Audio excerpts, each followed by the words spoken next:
now we're going to move on to going to location and actually shooting your video.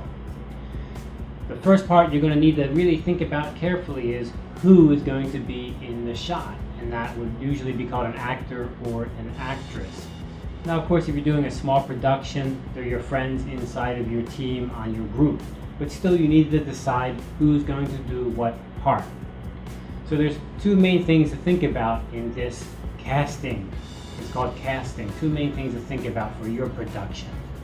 One is pick a person who can do the role, who can do the part, who can do the things you need to do, and can be convincing or at least fit what your goal is.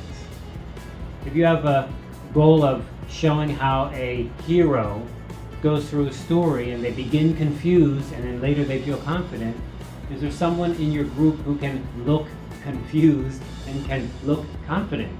If not, then it's just not going to work out.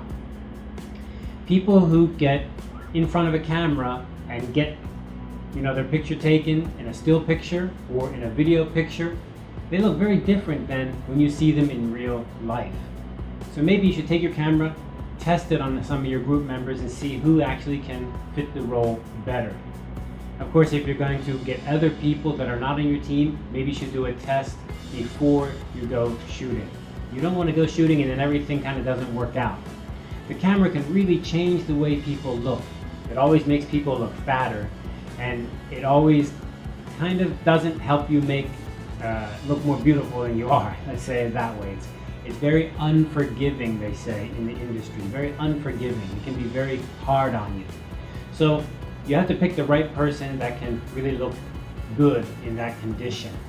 In fact, you could go to some locations that you're going to shoot at and try to shoot there and see how the lighting works and how the background works. But you can just do a test inside of a room, or even just a still camera can give you a good idea. Take some photos.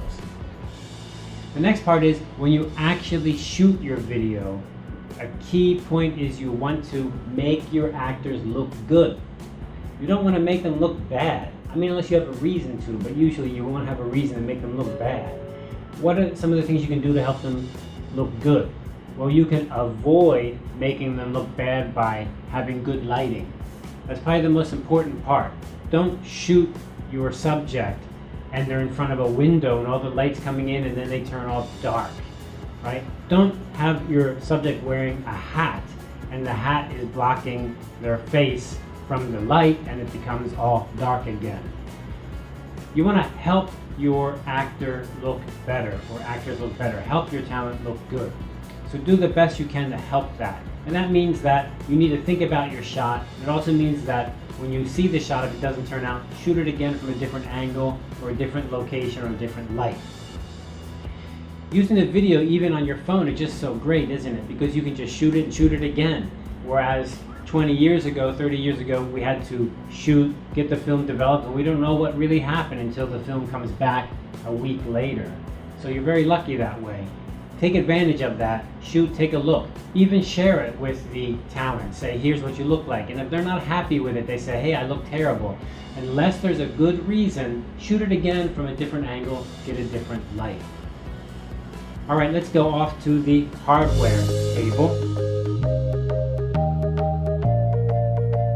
Okay, we're at the hardware table, and what's our hardware today?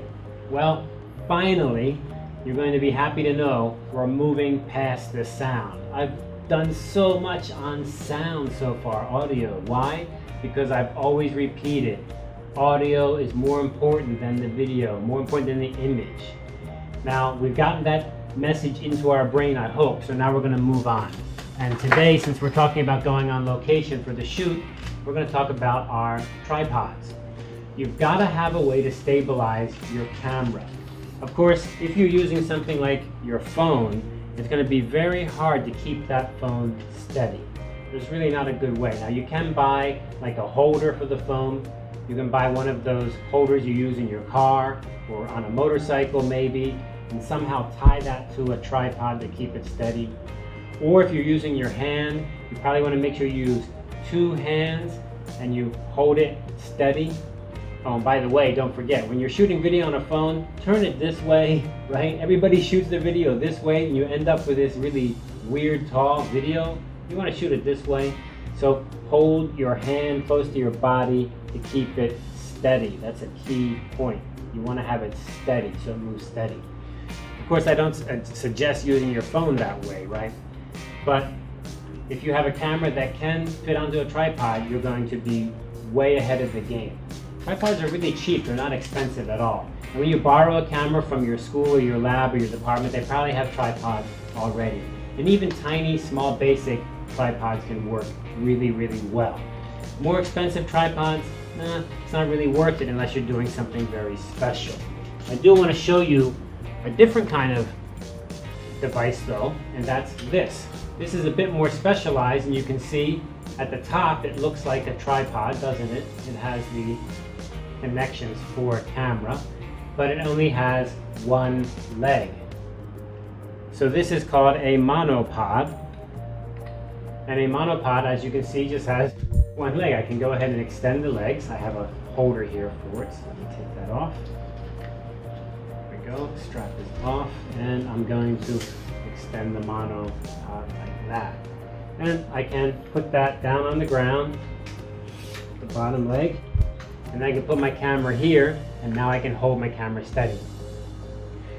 Why do I like a monopod? A monopod is great because it's so easy to carry with you. It's much lighter than a tripod, it's very versatile, and you know, a great thing is you can run around somewhere and you can very quickly just stop and then put it down and then look through your camera and start recording. It's a great way to do it. Of course, it is a little bit dangerous because when you're holding it, you begin to fall over. Your angle of your shot's going to become more and more at an angle, and people are going to feel that's really weird. So you do have to pay attention and hold it steady, and you can get a good shot. You also can use this very quickly if you're on a table and you want to shoot from a table, or from a low angle or a high angle. You want to climb up somewhere. I think it's really tiny, you see? I can just go ahead and put it down on a table and shoot. I can also hold it at an angle and shoot like that. I really love monopods, they're great. In fact, for my monopod, I also buy a little strap and I can just hook that on.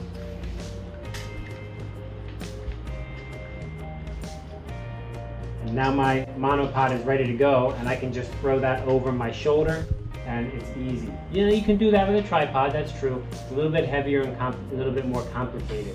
So I really recommend a monopod if you're not doing a super big shoot. Very, very helpful. Of course, if you're in a studio where you need to shoot someone talking for a long time, like a lecture, now you don't want to use this because you don't want to sit there holding it the whole time. You want to use a tripod for those. So if you're going outside and shooting on location, just very quickly, very short shots, your shot list has many short shots, maybe a monopod will work for you. Or maybe you can carry both. That would be a great idea. All right, good luck with your shoot.